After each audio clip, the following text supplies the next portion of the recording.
दोस्तों नमस्कार। Daily current affairs programme में आप सभी का स्वागत है। आज है 30 सितंबर और देखते हैं आज के सभी महत्वपूर्ण करंट अफेयर्स। और यह करंट अफेयर्स आगामी सभी परीक्षाओं के लिए महत्वपूर्ण होगा। पहला प्रश्न है, ई सोर्स ऐप का निर्माण आईआईटी मद्रास ने किया है, इसका कार्य क्या है? इसका कार्य है ई कचरा प्रबंधन। और ई कचरा प्रबंधन का कार्य यह ऐप डायरेक्ट नहीं करेगा, मतलब कि ये कोई सिस्टम नहीं है कि या इसमें कचरा डाले जाएगा और यह कचरे का प्रबंधन कर देगा, रिसाइकिल कर देगा, बल्कि यह कार्य करेगा मीडिएटर का, यानी कि जहाँ से कचरा ओरिजिनेट हो रहा है और जहाँ पर कचरा रिसाइकिल होना है, ऐसे दोनों संस्थानों के या दोनों व्यक्तियों को एक प्लेटफॉर्म पर मिला देगा, ताकि दोनों लोग जिसको ई कचरा बेचना है और जिसको ई कचरा खरीदना है, दोनों लोग एक स्थान पर आके इसे प्राप्त कर सकें। और इम्पोर्टेंट बात यह है कि भारत दुनिया का तीसरा सबसे बड़ा ई कचरा उत्पादक देश है। ऐसे में आईआईटी मद्रास के द्वारा बनाया गया है ई सोर्स ऐप कचरे के रिसाइकल में, कचरे के डिस्ट्रॉयशन में इम्पोर्टेंट रोल अदा करेगा। अगला प्रश्न है,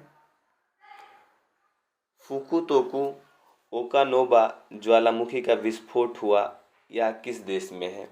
तो फुकुतोकु ओकानोवा ज्वालामुखी का संबंध है जापान देश से। अगला प्रश्न है, भारत तालिबान प्रथम वार्ता कहाँ हुई? यह कतर में हुई और भारतीय रिप्रेजेंटेटर दीपक मित्तल जी थे और तालिबान से जो रिप्रेजेंटेटर आए थे उनका नाम था शेर मोहम्मद अब्बास एस्टेन कजई।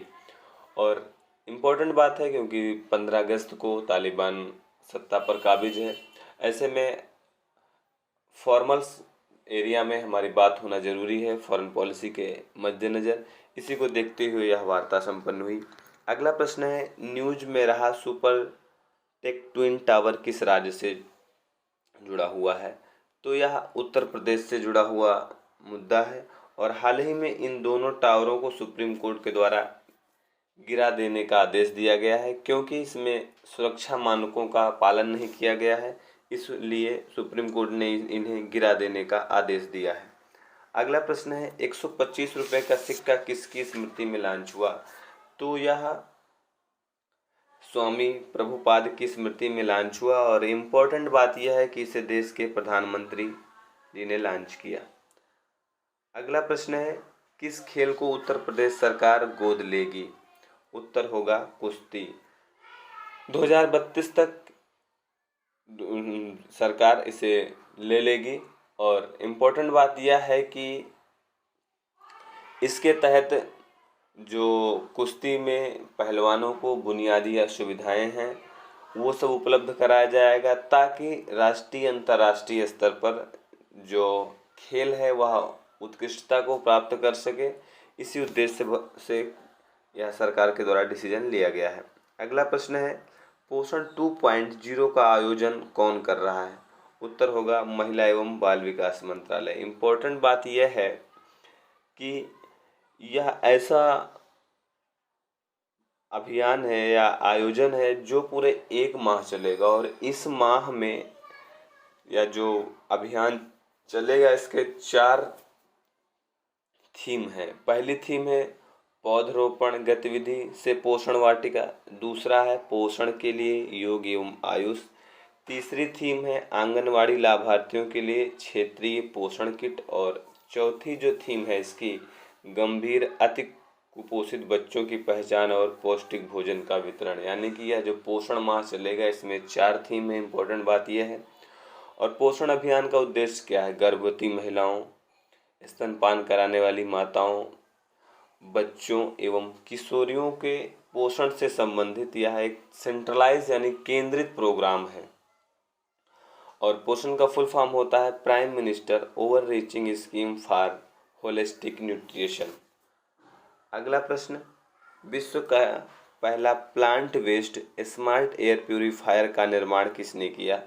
तो इसका निर्माण 3 संस्थानों ने मिलकर किया है। आईआईटी रोपड़, आईआईटी कानपुर और दिल्ली यूनिवर्सिटी का भी इसमें योगदान है। और इसका कार्य क्या होगा? स्कूल, अस्पताल, सिनेमा घर, यानी कि ऐसे सभी प्लेसेस जो इंडोर के तहत आते हैं, उन संस्थानों में वायु शोधन प्रणाली का कार्य करेगी, यानी कि ऑक्सीजन लेवल को शुद्ध करेगी, ऑक्सीजन लेवल को बढ़ाएगी, इसका यही कार्य है। अगला प्रश्न है, यूपीआई की गवर्निंग बॉडी कौन है? तो इसकी गवर्निंग बॉडी आरबीआई है। यह प्रश्न सुर्खियों में इसलिए है क्योंकि डेटा तो याद करने जैसा नहीं है, क्योंकि अभी यूपीआई के द्वारा अगस्त 2021 में 3.55 अरब करोड़ डॉलर का लेन देन हुआ। इसी वजह से यह न्यूज़ सुर्खियों में है। तो इम्पोर्टेंट बात और ये है इसमें कि इसका निर्माण भारतीय राष्ट्रीय भुगतान निगम ने किया था और इसका कार्य है पर्सन टू पर्सन, यानी कि पीयर टू पीयर, और inter bank peer to peer कार्य करती है। और यूपीआई का full form unified payment interface है। Governing body RBI. अगला प्रश्न है, साथ पहल किस राज्य या संघ शासित प्रदेश के लिए है? उत्तर होगा जम्मू कश्मीर। और साथ पहल के तहत यह एक रूरल एंटरप्रेन्योरशिप एक्सेलरेशन प्रोग्राम है जो जम्मू कश्मीर के लिए केंद्रित है, बताया आपको। और ख़ास करके यह जो सेल्फ हेल्प ग्रुप से जुड़ी हुई महिलाएं हैं, उन महिला उद्यमियों को रोजगार हेतु यह प्रोग्राम शुरू किया गया है। और इस रोजगार से जो वो प्रोडक्ट बनाती हैं, उन प्रोडक्ट्स का ब्रांडिंग करना, मार्केटिंग करना भी इस साथ पहल का उद्देश्य है। अगला प्रश्न है, लद्दाख का नया पशु क्या घोषित किया गया है? तो लद्दाख का नया पशु हिम तेंदुआ को घोषित किया गया है। इसी के साथ ही लद्दाख का एक राष्ट्रीय पक्षी भी घोषित किया गया है, उसका नाम है काली गर्दन वाला सारस। तो आज की वीडियो में इतना ही। उम्मीद है यह सीरीज आपको फ़ायदेमंद होगी। नमस्कार।